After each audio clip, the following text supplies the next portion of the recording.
The way Ford is making the Model T so inexpensive is by making a production line. This caused the cost of making each vehicle much less expensive, therefore decreasing the price Ford could sell the vehicle while still making a profit. Ford was the first auto manufacturer to do this. In 1912, the first practical electric automobile starter for gasoline vehicles was invented. The invention made gas-driven cars more appealing to consumers by eliminating the hand crank starter. During the 1920s, the electric car died. The desire for longer distance vehicles, a lack of horsepower, as well as the fact that gas was now cheap and much easier to get, all killed the electric car. In 1966, Congress started introducing bills recommending the use of electric vehicles to reduce air pollution. In 1976, Congress passed the Electric and Hybrid Vehicle Research, Development, and Demonstration Act. The law was meant to give auto manufacturers an incentive to make semi-electric vehicles. In 1977, Toyota released the Prius, which was the first commercially mass-produced hybrid car. And they released it in Japan. In the first year, it sold over 18,000 units.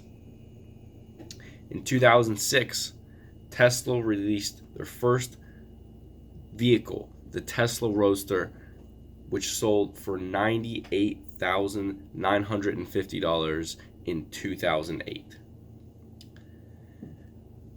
Now, currently, if you buy an electric vehicle, a fully electric vehicle, the government has given a tax incentive to getting one of those.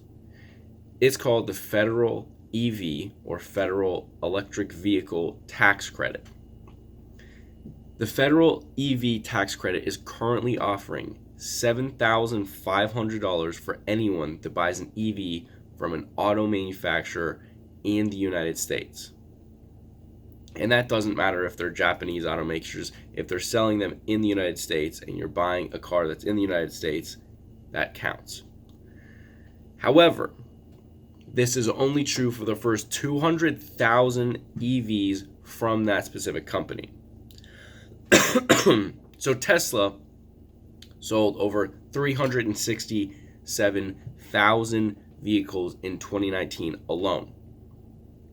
And for those that didn't know, Tesla exclusively makes all electric vehicles. So Tesla can no longer be part of the federal EV tax credit and get and offer their customers a $7,500 check in their mail from the federal government.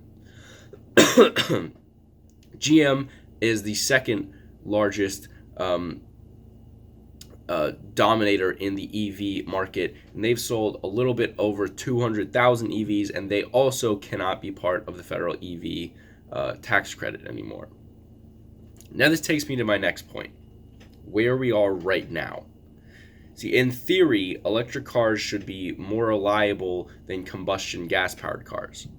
However, the lithium-ion batteries, which is used for all electric vehicles now, they're used to store power for the car. That's what you charge through. They're not going to last forever, and they currently cannot last the lifetime of a car.